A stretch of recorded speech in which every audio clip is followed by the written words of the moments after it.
Hi everyone, thank you very much for stopping by and for returning to the old world. Today, a simple question. Which Warhammer Knight is the coolest? Yes, very much we're looking today at who has the coolest, most iconic heavy cavalry option of the main factions in Warhammer. And I appreciate this is incredibly subjective and everyone's mileage and opinions on this will vary, which is absolutely fine. We can have a discussion around our own preferences down in the comments below. Now, for the purposes of this video, I am very much looking at knights and their equivalents. So, with that being said, it's the heavy cavalry sort of options. So I'm excluding monstrous cavalry from this, and I'm also not looking particularly at what I'm going to term medium cavalry, such as winged lancers or glade riders that have been tricked up, ready for combat. This is the dedicated heavy cavalry option that's generally speaking not riding a monster. So no demigryphs, things like that. With that in mind, I'm going to go through the various factions and my thoughts on their heavy cavalry option. I'll do so in a broadly alphabetical order and then draw some conclusions together as to what I think are the coolest knights. So, first faction to be considered is Bretonnia. Now, Bretonnia have more knights than you can shake a stick at. You've got the Knights Errant, young, impetuous warriors that will charge anything.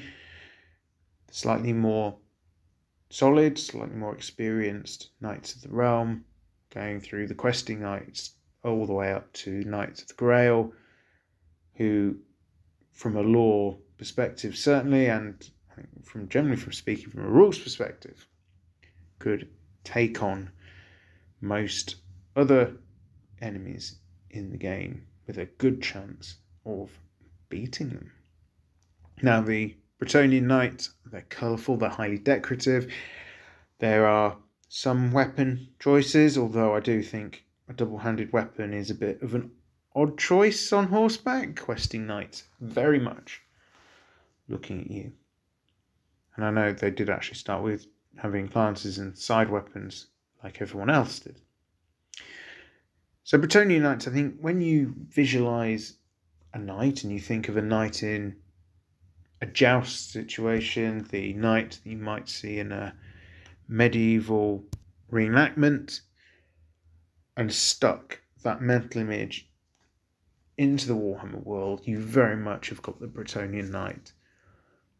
They are that iconic image of everything a knight is, even though it doesn't really tie into the realities of a knight in our world, particularly the sort of the ornate helms and stuff, which are far too showy for the realistic battlefield.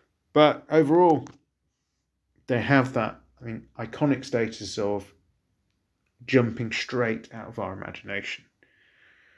So, strong start.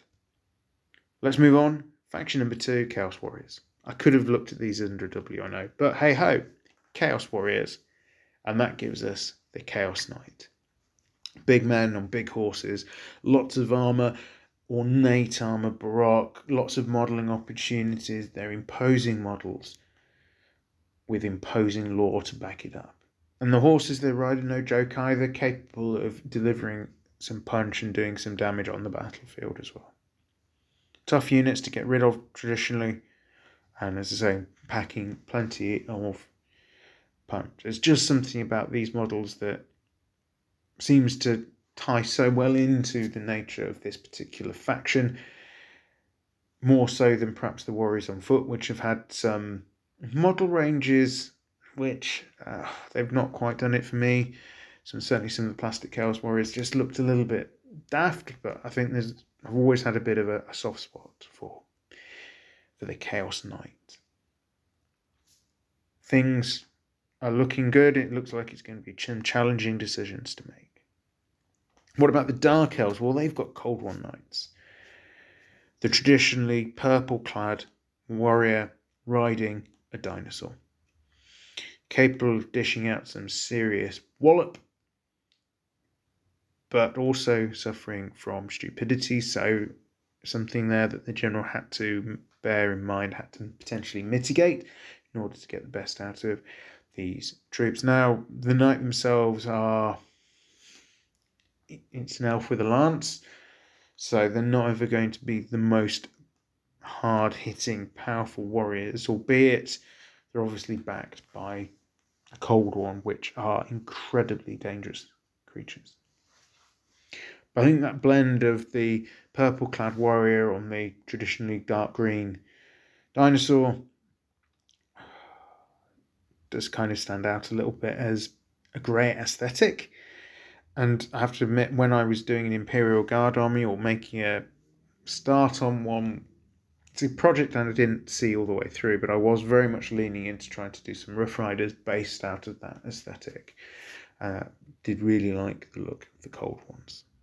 From the Dark Elves, we see the Empire of Man. Now, these are your classic Renaissance heavy cavalry. Yes, there's a bit of variety between the plastic knights that represented the majority, armed with lances, and the Knights of the White Wolf with the big beards and long trailing hair. But overall, I just think they were a little bit plain. The models, they're okay, but they've definitely aged, I think, and they just lack the standout flamboyance of some of the other options. We're also generally not the biggest hitters on the tabletop, so certainly in 8th edition, I think if you were taking knights, you took them as in a circle because you needed that extra point of strength to try and get them over the line. There was definitely a place for them, but when you think Warhammer Knight, an Empire Knight just isn't that. That being said, I must recognise the fact that some of the older model ranges, actually I think were a bit cooler. Looking at things like the Knight's Panther, which had some nice detail on them with the panther skins and everything. So there are models out there which were better than the later plastics, certainly more interesting visually, but overall I just don't think they stand out enough to make the cut as your standout iconic option. From the Empire, let's go across the seas and talk about the High Elves. So you've got here, really it's the Dragon Princes, a decent heavy cavalry option. They've got some good armour.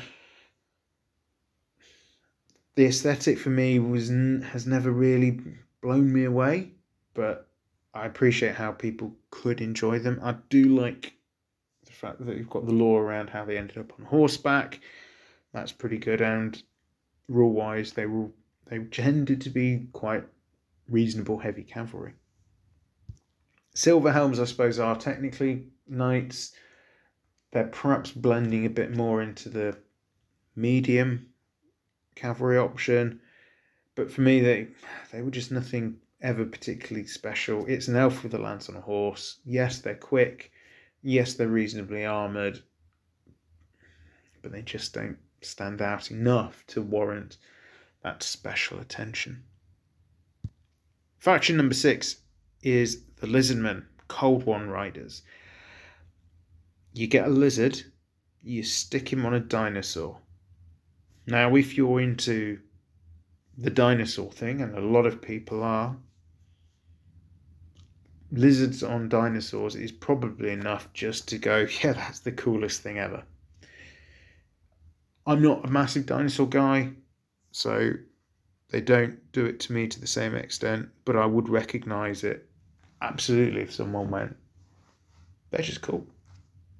Next up, we've got the Yogi Kingdoms. Now, this is, with Mornfang Riders, we're kind of, again, blending into monstrous cavalry here, really.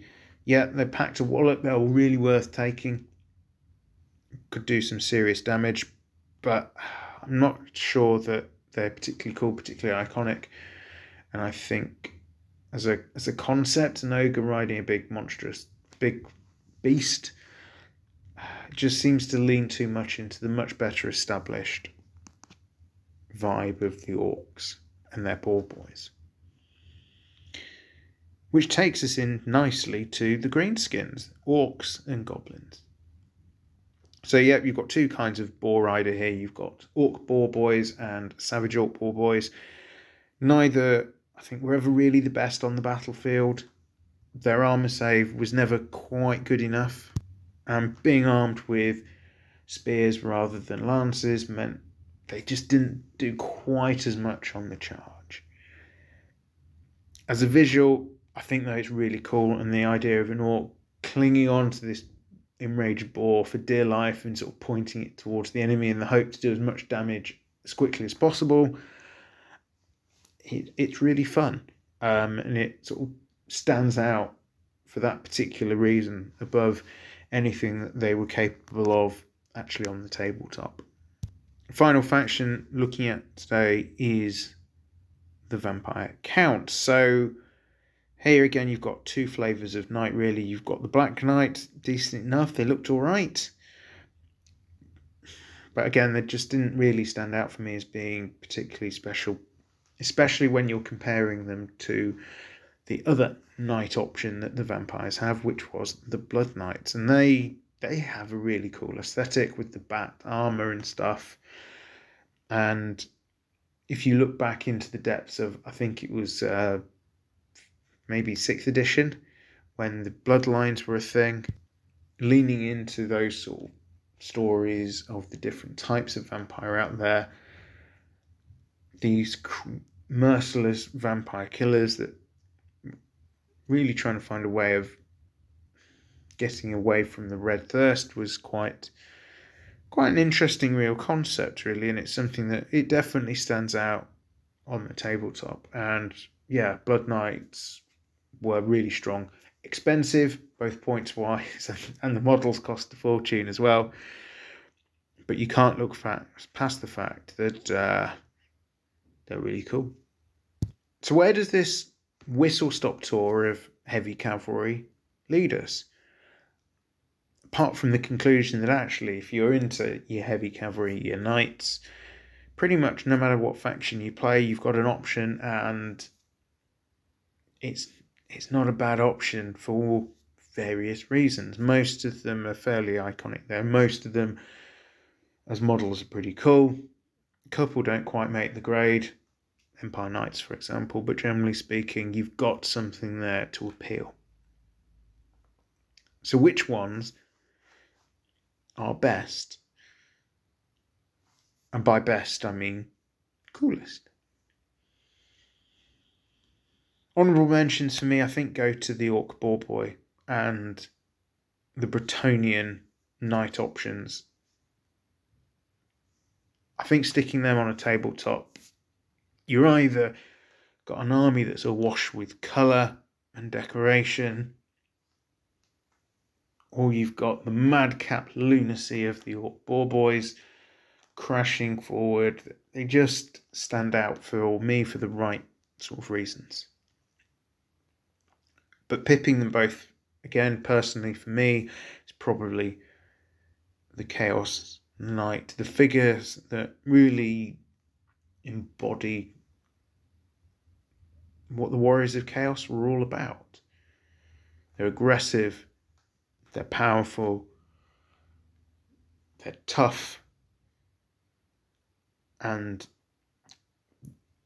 they can look absolutely amazing.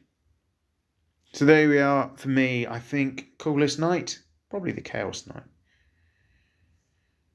Maybe that view's been tampered with a little bit, not just by the models, but some of the stories. The Conrad trilogy, which I've done a separate video on, is a great example of picturing the what a Chaos Knight can look like. But yeah, do let me know down in the comments below, what are your favourite knights from the Warhammer world and why? Just want to thank you at this point for listening as I've rambled through this video. If you've enjoyed this and other in the back catalogue, do consider subscribing if you've not already done so. Drop a like, comment, all helps with the engagement and builds the channel. Once again, thank you very much for listening. I am returned to the old world. Have a great day.